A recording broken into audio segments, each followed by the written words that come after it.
한 주간의 일상을 마무리하는 5월 6일 금요일 새벽입니다.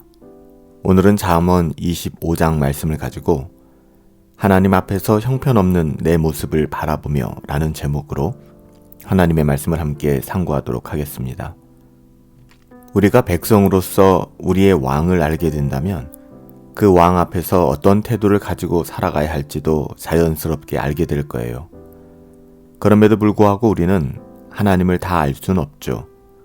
하나님께서는 자신이 아는 모든 것을 다 보여주시지는 않기 때문입니다. 우리는 하나님께서는 스스로 자신을 계시해 주지 않는다면 도무지 그분에 대해서 알 길이 없잖아요. 그래서 우리는 하나님의 자녀이기에 그분의 말씀을 경청해야 하며 밝히 보여주신 계시의 말씀을 늘 가까이 해야만 하는 것입니다. 그래야 하나님을 오해하지 않고 우리 왕이신 하나님에 대하여 바르게 알 수 있기 때문이에요. 하나님 앞에서 숨기거나 감출 수 있는 사람은 아무도 없죠. 하나님께서는 계시하여 말씀하시되 죄는 찾고 끝까지 추적하여 그 대가를 물으시고 우리가 음부에 숨을지라도 거기까지 찾아내신다 이렇게 말씀하셨어요. 하나님 앞에서 숨기거나 감출 수 있는 사람은 아무도 없어요. 하나님께서는 소돔성의 멸망을 앞두고 아브라함에게 내가 하려는 일을 그에게 숨기겠느냐 이렇게 말씀하시며 분명히 그에 대한 심판의 어떠함에 대해 가르쳐 주셨고요. 예수님께서도 하나님 아버지께서 당신에게 하실 일을 다 알게 하셨다 이렇게 말씀해 주셨습니다. 우리는 하나님께서 밝히 드러내시는 하나님의 뜻을 이해하고 또 분별할 수 있어야 합니다. 이렇듯 하나님께서는 친구로 여기시는 사람에게 아버지의 뜻을 온전히 순종하는 사람들에게 자기의 뜻을 밝히 나타내셨죠. 이렇듯 하나님께서는 친구로 여기시는 사람에게 아버지의 뜻을 온전히 순종하는 사람들에게 자기의 뜻을 밝히 나타내셨죠. 우리도 이렇게 하나님의 말씀을 듣는 자가 되기를 소원합니다. 우리가 비록 죄인이며 더럽고 추한 영혼이지만 하나님의 은혜 안에서 찢기, 불순물이 다 제거되면 하나님을 온전히 신뢰하고 믿음으로 순종하는 하나님이 쓸만한 그릇이 되는 거예요. 우리가 비록 비천하다고 여겨지는 일을 하고 또 내세울 만한 것이 별로 없는 그런 삶을 산다 할지라도 하나님보다 다른 것을 그 위에 두지 않는 순전함으로 살아가게 된다면 어디에서든지 하나님께 쓰임받는 삶을 살아가게 될 줄 믿습니다. 하나님께는 금과 은그릇 또한 귀히 쓰는 그릇과 천히 쓰는 그릇이 있는데 그 용도에 상관없이 중요한 전제 조건은 그 그릇들이 깨끗해야 한다고 그래야 하나님이 쓰신다라고 4절에 말씀하고 있죠. 그렇다면 우리는 하나님께서 쓰실 만한 깨끗한 믿음을 유지하고 살아가고 있는가? 우리는 그런 삶을 살아가며 그런 순전한 신앙, 믿음을 가지고 살아가는가? 우리 자신을 돌아볼 필요가 있습니다. 스스로 교만해서는 안 돼요. 왕 앞에서 스스로 높은 채 해서는 안 됩니다. 그래서 6절부터 7절 말씀에 보면 끝없이 오만한 자의 자리에 앉지 말아라, 교만하지 말아라 이렇게 경고하고 있는 거예요. 왕을 모르면, 하나님을 모르면 자기 잘난 줄 알고 부끄러운 자랑의 행동을 하게 됩니다. 어리석은 거예요. 하지만 하나님을 만난 사람은 자기가 어떤지를 너무나도 잘 알기 때문에 높은 자리에 결코 머물 수 없는 것이죠. 하나님은 교만한 자를 꺾으시고 겸손한 자를 높이십니다. 교만에 대해서는 존 파이퍼의 장래의 은혜를 읽어보면 얼마나 교묘하게 위장된 교만을 우리가 가지고 살아가는지 정말 끔찍할 정도로 자세히 기록하고 있어요. 더불어 본문은 이웃과의 관계에 대해서 8절부터 28절까지 보면 언급하고 있는데요.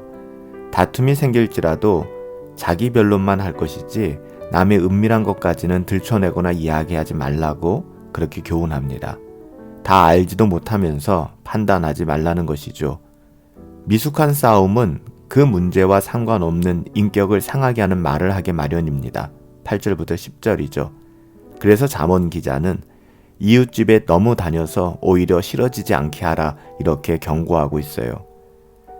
말과 관계되는 것으로 잠언 기자는 경우에 합당한 말이란 세상에서 더 이상 좋은 것이 없을 정도로 좋은 것이다 이렇게 표현합니다.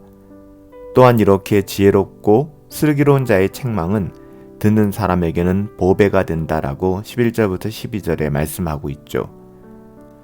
하지만 말로만 하고 거짓말하는 사람들, 14절 말씀이죠.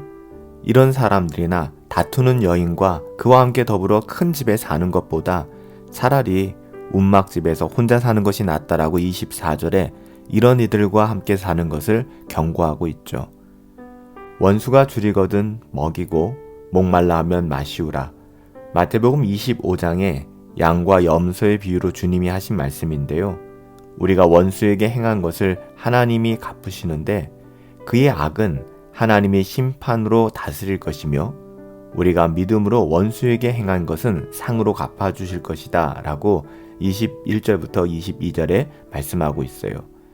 하지만 우리가 원수를 선대하는 것과 여기서 악인의 길을 인정하는 것은 정말 다릅니다.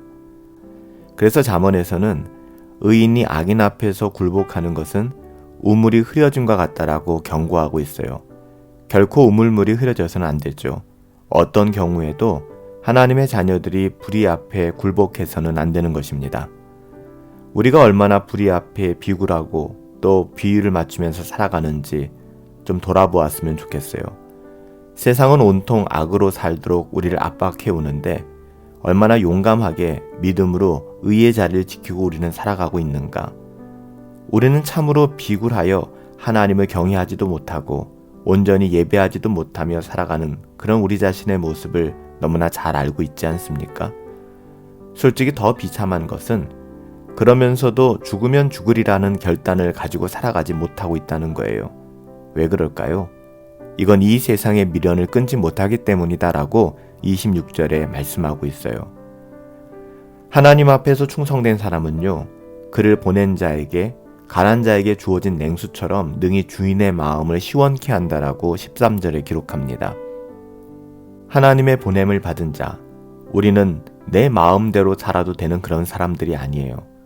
아버지의 보내신 뜻을 이루는 사람이 보내신 분에게 충성스럽게 사는 것이 그분을 기쁘시게 하는 것이거든요. 우리 주님, 예수님의 삶처럼 말이에요. 우리는 무엇을 의지하고 살아갈까요?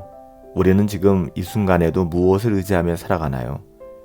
아직도 하나님 아닌 사람이나 권력이나 돈이나 세상에서 얻을 그 어떠함을 의지할 것이 더 많다라고 생각하고 있진 않습니까?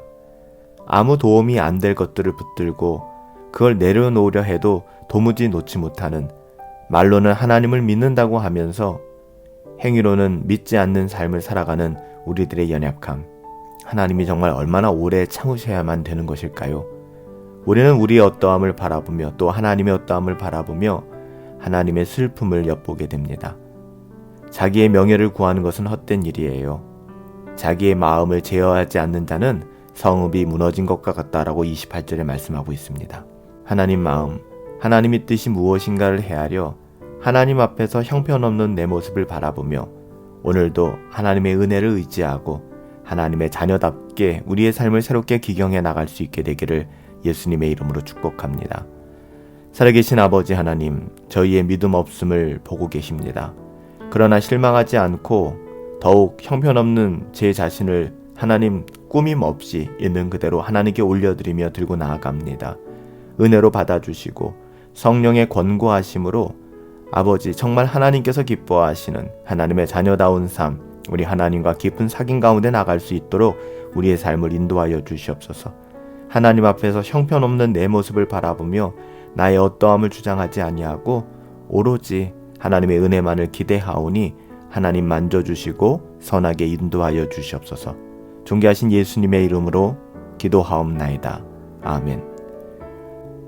하나님 앞에서 형편없는 우리의 모습을 바라보며 우리의 어떠함이 아니죠. 오직 하나님의 전적인 은혜와 사랑에 기대어 오늘을 살아낼 수 있게 되기를 소원합니다. 오늘도 성령 충만하시고 우리 주 예수 그리스도의 은혜 안에서 우리 함께 승리합시다.